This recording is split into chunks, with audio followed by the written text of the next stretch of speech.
Cientistas portugueses estão a desenvolver um estabilizador biofarmacêutico que permitirá a conservação de vacinas sem necessidade da cadeia de frio. A ideia é aproveitar o princípio que permite a sobrevivência de organismos em ambientes extremos de temperatura ou acidez, os chamados extremófilos. Milhares de mortes podiam ser evitadas em todo o mundo se fosse possível fornecer vacinas às populações, mas os circuitos de distribuição são complexos. Exigem, por exemplo, uma cadeia de frio desde a produção até à administração individual.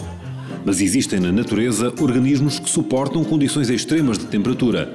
Cientistas do Instituto de Tecnologia Química e Biológica da Universidade Nova de Lisboa estão a estudar como é que isso é possível. Existem micro-organismos que conseguem sobreviver em condições extremas e uma delas é a temperaturas muito elevadas e estamos a falar de temperaturas superiores a 80 graus Celsius. Por exemplo, nas fontes hidrotermais do fundo do oceano. Como é que esses micro-organismos conseguem sobreviver sob tais condições? Portanto, nós não conseguiríamos viver nessas condições, portanto, são extremas. Entre outras estratégias, foi descoberto que eles produzem pequenas moléculas orgânicas que conseguem estabilizar os seus componentes celulares. E também, descobriu-se que essas pequenas moléculas orgânicas, isoladas desses micro-organismos, conseguem estabilizar outras proteínas in vitro. E foi a partir daí que surgiu o nosso projeto. O projeto InoveChem consiste em sintetizar quimicamente, no laboratório in vitro, moléculas sintéticas análogas às naturais que foram encontradas nos extremófilos e tentar melhorar o seu comportamento estabilizador. Na prática, o que nós fazemos é pequenas alterações a nível da estrutura destes compostos, de modo a melhorar e enaltecer as suas propriedades de estabilização. Então, o que eu faço no meu dia-a-dia é sintetizar estes compostos com estas alterações, sintetizá-los, purificá-los e depois testá-los com uma série de diferentes proteínas e quantificar a estabilização ou não destes compostos.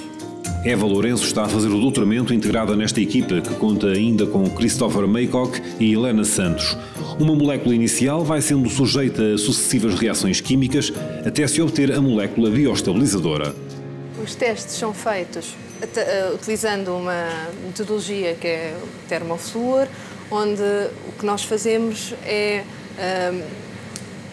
testamos as proteínas na presença dos nossos compostos e determinamos o grau de estabilização que estes compostos conferem à proteína, ou seja, qual é que a proteína, cada proteína tem uma temperatura à qual ela desnatura, portanto, à qual ela perde a sua atividade, e o que nós fazemos é, na presença dos nossos compostos, determinar se essa temperatura aumenta ou não e, portanto, se estes compostos lhe conferem mais estabilidade.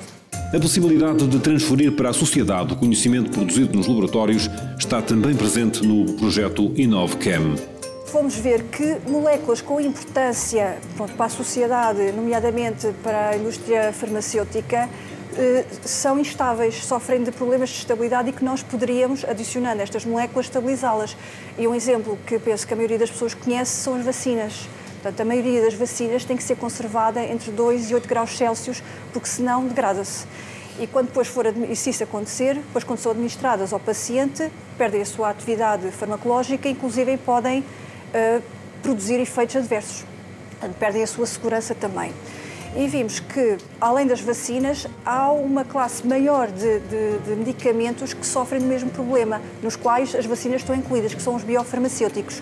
As eritropoetinas, a insulina, que até é relativamente estável, mas faz parte deste grupo de medicamentos, que são produzidos usando a biotecnologia e, na maioria dos casos, são proteínas e também, em alguns casos, que são derivados de ácidos nucleicos. E a maioria deles, portanto, quase a totalidade deles, têm que ser transportados entre 2 e 8 graus Celsius. A solução atual é a cadeia de frio.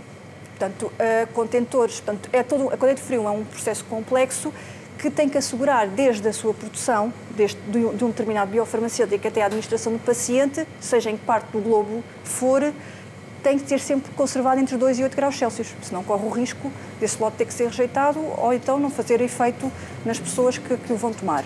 A utilização dos bioestabilizadores em pequeníssimas quantidades como excipiente nos medicamentos poderá alargar a gama de temperaturas tolerável pelas vacinas, por exemplo, e, no limite, substituir a cadeia de frio.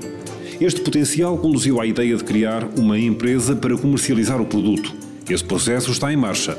Nós somos investigadores. Nós não temos qualquer formação em gestão. Portanto, somos investigadores e temos uma grande dificuldade em transpor esta ideia para uma empresa de base tecnológica. E daí surgiu-nos a ideia de concorrermos ao programa COITEC, que fomos aceitos e durante 4 meses conseguimos, tivemos um grande apoio de executivos, tivemos um executivo de gestão, executivo de produto que nos guiou para no fim termos um projeto mais sólido, que nos abriu a porta para muitos contactos que são importantes nesta área. Tivemos mentores que eu acho que foram essenciais para nos ajudar então em várias coisas. Uma, conseguirmos explicar a nossa ideia a investidores, a potenciais investidores. Conseguimos falar, mostrarmos que a nossa ideia se aplica ao dia-a-dia, não é apenas investigação pura. E, no fim, conseguimos elaborar um projeto de negócio que nos possibilitou, então, passarmos à fase seguinte, que será agora a prova de conceito, na qual a COITEC também nos continuará a apoiar com todos os contactos que tem e os recursos que tem, porque, nesta primeira fase, nós continuaremos sempre a fazer a nossa investigação. Para além da estabilização dos biofarmacêuticos, a nossa tecnologia é uma plataforma, portanto, pode ser utilizada para outras aplicações, como por exemplo os cosméticos, kits de diagnóstico ou, por exemplo, o tratamento de doenças neurodegenerativas. Esta investigação é pioneira no mundo, o que aumenta o potencial de sucesso comercial.